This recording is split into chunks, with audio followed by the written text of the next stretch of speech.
Fala, meu pessoal, tudo bem com vocês? Hoje estamos aqui com o Faroeste Brasileiro. Vamos aqui reagir a eles. Então já mete o dedo no like aí, se inscreve aí que vai estar ajudando muito o canal. E sem enrolações, vamos ao vídeo. Que determinou que o ex-presidente Jair Bolsonaro use tornozeleira eletrônica e cumpra outras medidas cautelares na investigação sobre o atentado à soberania nacional. Essa frase dá arrepio, porque a defesa da soberania nacional, a defesa da democracia, faz muita gente cometer muitos erros. O último a votar, Fux, se posicionou no sentido contrário à maioria. Os ministros Flávio Dino, Cristiano Zanin e Carmen Lúcia acompanharam o relator como vem fazendo o tempo todo. Com a maioria já formada, o voto do ministro não muda o entendimento sobre a questão, já que o placar final ficou de 4-1. Em seu parecer, Fux declarou que neste momento as medidas cautelares impostas ao ex-presidente não são necessárias. Em seu voto, o magistrado disse que a PF, Polícia Federal, e a Procuradoria-Geral da República, abre aspas, não apresentam provas novas e concretas nos autos de qualquer tentativa de fuga empreendida ou planejada pelo ex-presidente. Fecha aspas. Afirmou também que impedir Bolsonaro de utilizar redes sociais confronta a liberdade de expressão. Absolutamente de acordo com Fux. E aí te faço a pergunta, Luiz Arthur, qual é o impacto econômico de tudo isso que está acontecendo? O impacto econômico, Segre, é mostrar que o Brasil hoje vive uma completa insegurança jurídica. Ontem, aqui no Faroeste Brasileiro, eu tinha mencionado que 3 ministros do Supremo tinham preservado o visto, ou seja, não tinham sido punidos pelo Trump. O André Mendonça, o Cássio Nunes, ambos indicados por Bolsonaro, e salientei aqui o Luiz Fux. Horas depois, ele mais uma vez divergiu de Alexandre de Moraes. O professor Suana até levantou a hipótese aqui de ser uma divergência momentânea, talvez até com uma estratégia por trás. Para mim, pouco importa. Quanto mais pessoas divergirem do Alexandre de Moraes, para mim, é o mais importante. Agora, o Marco Aurélio Mello, né, ele foi ministro do Supremo durante 31 anos, de 1990 a 2021. Nesse longo período, eu particularmente divergi diversas vezes dele, mas sempre reconheci que mesmo nas decisões das quais eu divergi, havia argumentos jurídicos razoáveis da parte dele. Já em relação a Alexandre de Moraes, eu lamento informar que não há argumento jurídico nenhum. As decisões dele não têm nem pé nem cabeça. Então, em primeiro lugar, proibir uma pessoa de usar uma rede social é censura, ponto final. Agora, chegar ao cúmulo e dizer que uma pessoa não pode vir a público porque uma terceira pessoa pode filmar e registrar na rede social dela, aí realmente não tem lógica nenhuma. Como é que você vai controlar o que os outros fazem? Então, na verdade, é mais fácil decretar a prisão do Bolsonaro. Dizer, ó, você não pode aparecer em lugar nenhum, porque hoje em dia qualquer pessoa pode ser filmada por um celular. Então, na prática, o que ele fez foi prender o Bolsonaro sem dizer que prendeu o Bolsonaro. E aí, Segre, para concluir, o que mais me incomoda nisso tudo é que, mais uma vez, é uma medida monocrática do Alexandre de Moraes. Daqui a pouquinho, ele vai prender o Bolsonaro sem sequer consultar os demais ministros do Supremo Tribunal Federal. Isso é inaceitável. Estamos falando de um ex-presidente da República e qualquer decisão deveria necessariamente não passar pela primeira turma. Só tem 5 ministros, mas passar pelo pleno na avaliação dos 11 ministros do Supremo Tribunal Federal. Agora, o mercado parece ter já precificado o valor do dólar, conforme você nos indicou. Não mudou muito nas últimas horas. Ou seja, nós temos um dólar em R$ 5,55, que não destoa dos dias anteriores. A Bolsa caiu nos últimos dias, chegou a estar 141 mil pontos, chegou a 134 mil, uma queda importante. Sim. Mas não foi aquela explosão de dizer, gente, isso aqui está indo num lugar complexo. O que podemos esperar nos próximos dias? Ô Segre, a minha percepção é o seguinte, a Bolsa já está jogando o jogo eleitoral do ano que vem. Então, na verdade, o que vai determinar se a Bolsa vai subir ou cair, se o dólar vai subir ou cair, é sempre a perspectiva se o Lula se fortalece ou se o Lula se enfraquece. Nos últimos dias, qual foi a interpretação do mercado financeiro? A história do Trump sobretaxar o Brasil gerou ao governo Lula uma oportunidade oportunista, com perdão da redundância, né? Uma oportunidade oportunista de dizer que era culpa do Bolsonaro. E isso, em tese, elevou a popularidade do Lula. Como o mercado não gosta do Lula, a bolsa caiu. Claro. Se nos próximos dias a sociedade entender que não tem nada de culpa do Bolsonaro, a culpa é, em primeiro lugar, do Alexandre de Moraes, em segundo lugar, do presidente Lula, a bolsa talvez se recupere na perspectiva de que Lula vai perder a eleição no ano que vem.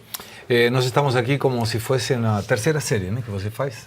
É Aluno terceira, levantando não. a mão, aluno Eu levantando sou a mão, quinta- tá não, levantando a mão. não. Eu quero complementar. Eu complementar. sou quinta série, o Arthur Nogueira é terceira série. Terceira, Respeita depois minha me contem a história. diferença. Mas Tá. quinta série pediu a palavra, Ana Paula, a palavra contigo.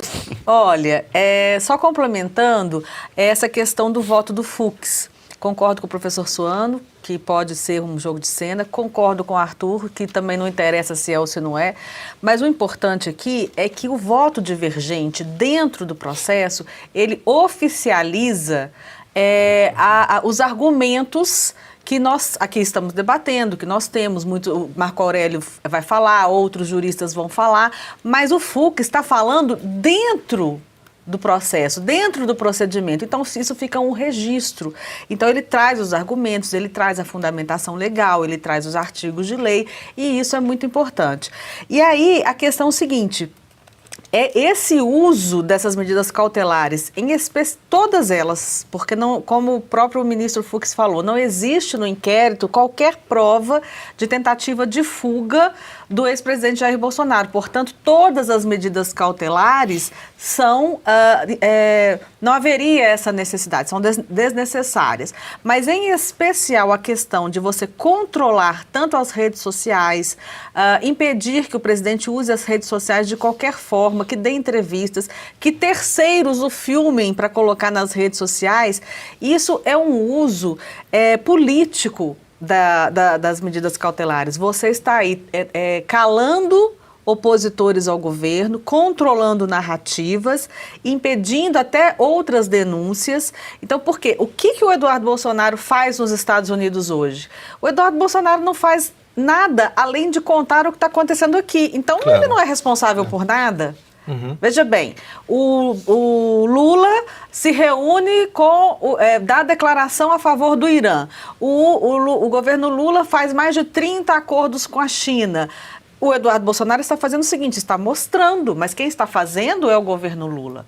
O STF está fazendo uma caça às bruxas, sim, para usar o termo que o Trump usou, mas uma perseguição política.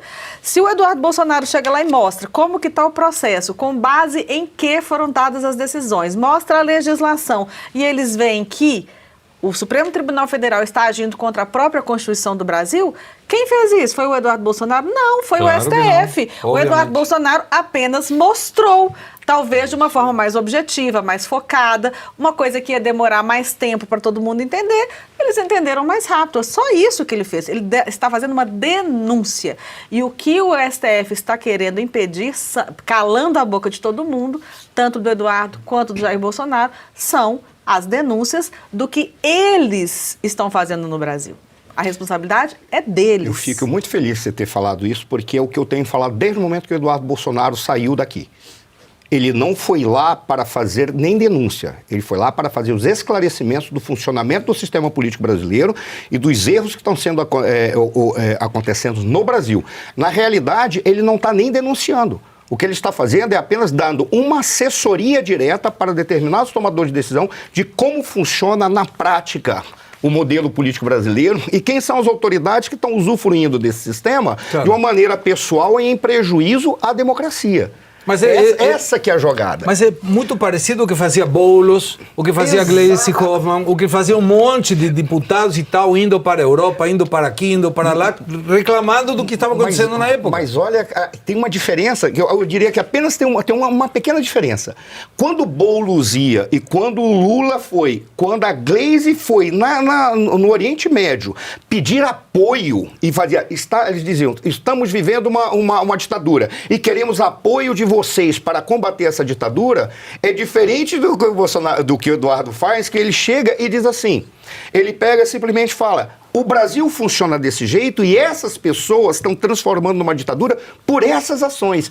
Lá eles estavam pegando aliados externos. O que o Bolsonaro está dizendo é: nós precisamos de um auxílio internacional esclarecendo como está funcionando a realidade do Brasil. O que ele está dando é quase uma consultoria. Os outros não iam fazer militância. Claro. Tem uma diferença grande. É uma diferença muito grande. Essa é uma diferença muito grande. Que nem quando o argumento do Arthur é fantástico, quando ele disse assim: pouco me importa. Quando eu disse, tanto que eu falei, é baixa a probabilidade do que o Fux esteja fazendo isso apenas numa encenação teatral. É baixíssima a probabilidade por causa de tudo o que aconteceu. Mas nós temos que trabalhar com as piores hipóteses. Por quê? Porque, queira ou não queira, como foi colocado, a política vive de símbolos. E um dos principais símbolos é ter uma voz divergente, que fica registrado, dentro daqueles caras que lá estão, que conseguiu ver juridicamente que está errado. E é lá de dentro. Esse é o símbolo. Então, a divergência trouxe a vantagem para o esclarecimento que o Eduardo está fazendo lá. Aí que é a jogada. Então, vamos trabalhar com a pior hipótese. Qual é a pior hipótese? Foi um teatro, mas esse teatro deu errado para eles. Se foi, deu errado. E vamos esperar o que o Fux faz doravante. Diogo, corto, manda lá. Olha, vamos até admitir que Eduardo esteja cometendo crime lá. E que ele esteja atrapalhando o seu pai. Não pode incriminar um pai pelo que faz um filho com 38 anos de idade, se não me engano é o que ele tem. Então, não importa o que o Eduardo está fazendo, essa é a realidade. Você não pode punir jamais um pai. Ah, mas ele deu dinheiro.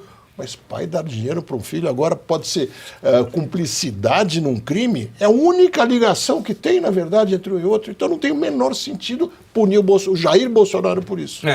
Diogo, não sei se você, o professor Suano e eu, que somos os mais experientes da mesa, o lado juvenil está desse outro lado. Juvenil, gente, amei agora. Sim. Estão cansados de tomar vários comprimidos por dia, como magnésio, cúrcuma, creatina, colágeno e outros.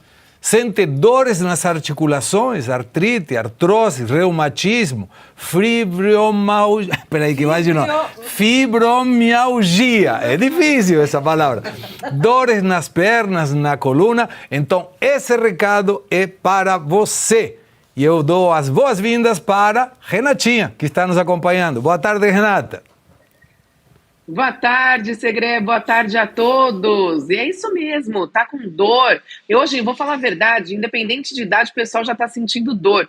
Eu com 21 anos descobri uma hérnia de disco, então a gente vê que dor não tem mais idade, né? Antigamente a gente achava que só a avó sentia dor, agora todo mundo sente. E é dor nas costas, é joelho, é tornozelo. Fala, meu pessoal, que vídeo é esse? Pessoal, vou estar pedindo para vocês comentarem hashtag cadê a OB. Pessoal, vou estar lendo, comente esse aí, pessoal, vou estar lendo para vocês aí no Conexão Política aqui um pedaço. Conexão Política, o site que traz a verdade ao povo. Interferência eleitoral, decisões de Moraes travam articulações do PL para 2026. Com Bolsonaro silenciado, a direita enfrenta obstáculos na construção de estratégia para as eleições do próximo ano. As medidas cautelares impostas pelo ministro Alexandre de Moraes do Supremo Tribunal Federal STF estão dificultando a atuação do Partido Liberal PL nos bastidores da política nacional com vista às eleições de 2026. A decisão que impõe restrições ao ex-presidente Jair Bolsonaro afeta diretamente a principal liderança da legenda, que vinha sendo peça-chave de articulação de aliança e estratégia para o próximo pleito. Então é isso, pessoal. Próximo pleito tem um pedaço aqui ainda. Com a atuação de Bolsonaro limitada especificamente no diz respeito à representação do evento públicos de diálogo direto com a liderança do PL, enfrenta obstáculos significativos para manter o ritmo das movimentações políticas. O ex-presidente havia assumido um papel central nas tratativas na sigla para a construção de candidatos competitivas em vários estados do país. Entre os compromissos afetados pelas restrições esse visto de Bolsonaro à capital Goiânia, onde ele teria conversado com o governador Ronaldo Caiado, União Brasil, sobre a possível posições políticas para eleições futuras.